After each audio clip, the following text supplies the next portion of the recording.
Assalamualaikum warahmatullahi wabarakatuh. Perkenalkan, di sini saya Abdi Montivano Sunarto dan di sini Kian Faras Aniswara. Kami di sini akan melakukan perbincangan singkat tentang Project Sirah, yakni tentang sebuah kisah yang akan diceritakan langsung oleh Kian di sini. Sebelumnya, mari kita lihat perkenalan diri dari seorang Kian Faras Aniswara. Silahkan.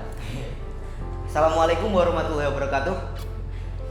Halo teman-teman nih, aku Kian Faras Aniswara dari kelas 8E yang akan menjadi narasumber dalam Sirkes kali ini alias Sirah Podcast. Jadi di kesempatan emas ini aku pengen ngomong soal cerita Sirah. Ini boleh nggak Abian? Aku langsung cerita, apa gimana? Enggak, gini dulu. Apa nih judul ceritanya dulu? Judulnya. Izin aku ngomong. Judulnya adalah Pengusiran Bani Koinuko. Pengusiran Bani Koinuko, menarik. Gimana ceritanya? Oke, aku mulai ceritanya ya. Ya. Nah, jadi gini ceritanya. FYI, dulu itu ada 3 Bani Yahudi di Madinah. Bani Koinuko, Bani Nadir, dan Bani Quraiza. Cerita dimulai di pasar yang terdapat di kota Madinah. Ada banyak wanita muslimah yang dalam gerombolan-gerombolannya tuh datang ke pasar. Mereka tuh pakai perhiasan-perhiasan di kalung, di leher, di tangan gitu, kayak wes gitulah, bagus banget apa perhiasannya. Mereka datang ke salah satu stand yang ada di pasar tersebut. Mereka duduk jongkok nih, milih-milih kan kayak ibu-ibu zaman sekarang gitu kan. Nah, terus datang dari belakang tuh ada laki-laki kaum Yahudi. Dia datang sambil senyum-senyum, punya niat buruk nih. Tahu nggak niat buruknya apa? Niat buruk. Nggak tahu. Kayaknya pernah dengar sih aku ceritanya. Tapi coba lanjut aja. Gimana ceritanya?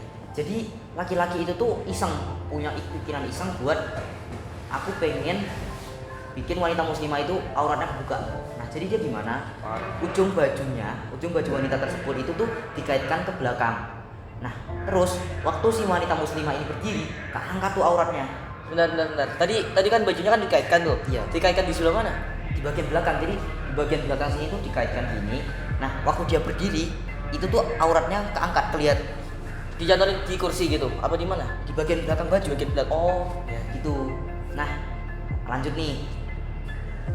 Nah, karena kejadian itu si wanita ini nggak tahu apa-apa. Aduh, kok tiba-tiba auratku kelihatan. Nah, tapi bodohnya si kaum Yahudi, laki-laki Yahudi ini ketawa di belakang, wah gitu kan. Nah, si wanita Yahudi ini langsung refleks dari belakang terus teriak, tolong gitu kan, panik gitu tiba-tiba. Nah, dari arah belakang itu tuh ada laki-laki muslimin yang ngelihat kejadian itu dari awal. Langsung dia berdiri, tahu akan kejadian, dia langsung ngebunuh si laki-laki Yahudi di tempat, just mati di tempat. Bentar. Kayaknya aku pernah dengar sih ceritanya ini. Ini kan si pria muslimnya kan langsung bunuh tuh si Yahudinya. Iya. Setelah ini bukannya ini ya, nanti bakal ada Yahudi yang terus gantian bunuh si pria muslim yang tadi habis bunuh wanitanya tadi. Nah, bener yang dikatain Abian. Jadi kelanjutannya itu setelah dibunuh, si kaum Yahudi yang ngelihat kejadian itu tuh marah lagi kan. Gak tahu nih kaum Yahudi kesulut apa, marah. Mereka datang keroyokan bareng-bareng ngebunuh si muslim di tempat. Tas, mati si muslim. Nah, ini tuh part 1-nya guys. Ada part 2. Izin ya langsung ya ke part 2 ya. Oke, part 2 ini beda ceritanya.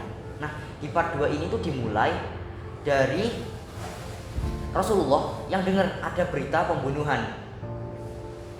FYI lagi for your information. Dulu itu di Madinah itu ada namanya perjanjian Piagam Madinah yang mengikat kaum muslimin dengan kaum Bani Yahudi itu bisa hidup bareng, bisa saling bersama-sama, tapi terikat janji. Janjinya itu ada banyak.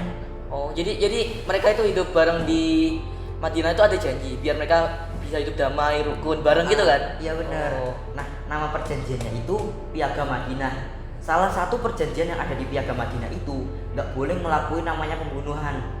Nah, si Bani Yahudi ini malah ngelakuin hal tersebut. Mereka ngebunuh salah satu laki-laki muslimin. Padahal ya, kalau kita tahu dari perspektif awal, yang salah ya kaum Yahudi kan, yang main-main iseng gitu.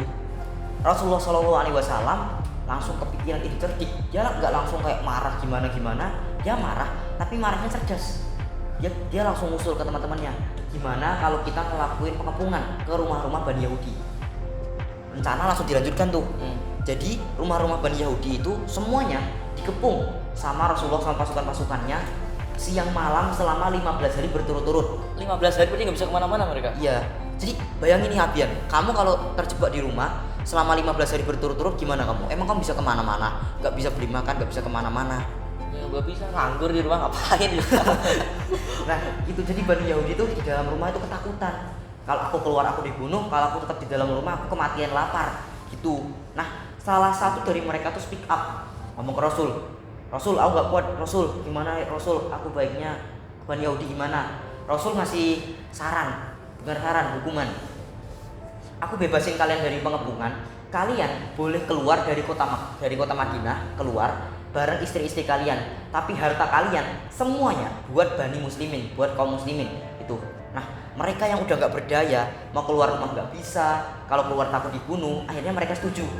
Oke deh, ayo rek bareng-bareng kita keluar dari kota Madinah, bawa istri-istri kita, anak-anak kita, tapi harta kita ditinggalkan buat kaum muslimin. Oh itu POV dari Bani Qainukanya itu? Iya, Bani Qainukanya.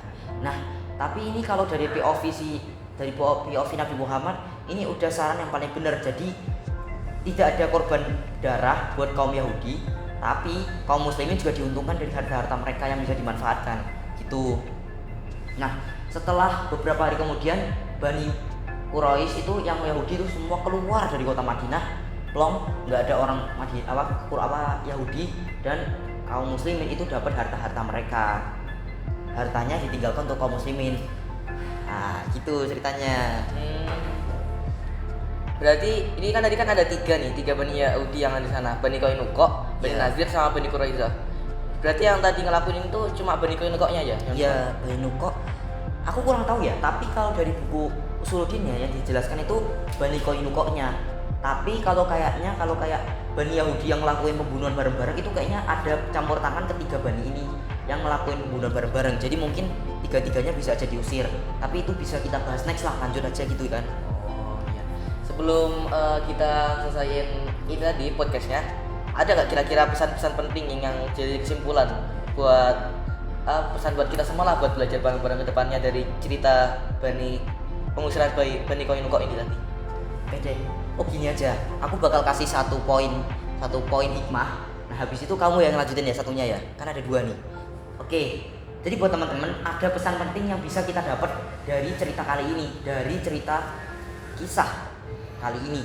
Nah cerita yang pertama itu tuh jagalah kehormatan diri dan orang lain, terutama buat kalian yang laki-laki. Jadi menjaga kehormatan buat laki-laki itu hukumnya wajib ya teman-teman ya, kalian harus jaga. Nah buat pesan kedua aku kasih ke Abian nih, gimana nih Abian pesan keduanya? Untuk pesan kedua yang bisa aku simpulkan juga dari cerita yang diceritakan sama Kian ini tadi, yaitu kita tuh harus bisa menghormati perjanjian. Kayak sebelumnya kan udah berjanji ngelakuin ini itu, yang pastinya ketika kita melanggar sebuah perjanjian itu akan menyebabkan sebuah akibat, biasanya hukuman atau apapun itu. Jadi kita harus bisa menghormati perjanjian dan melakukan itu dengan baik untuk hidup damai, karena perjanjian itu pasti mengikat sesuatu yang insya Allah pasti baik kan dari perjanjian itu. Jadi pesan yang kedua adalah hormati perjanjian dan kita harus hidup damai dan rukun satu sama lain. Baik. Baik, tidak terasa sudah 10 menit kita berbicara di sini dan berbincang bareng-bareng di sini. Terima kasih atas perhatiannya dan juga terima kasih kepada Kian atas informasi dan cerita yang sudah dibagikannya. Siap Abian, aku gak bisa diundang ke podcast yang bergensi, podcast terkeren di Tersinan IPS. Siap, amin. Baik, mungkin segitu yang dapat saya dan Kian sampaikan. Mohon maaf atas segala kesalahan dan wassalamualaikum warahmatullahi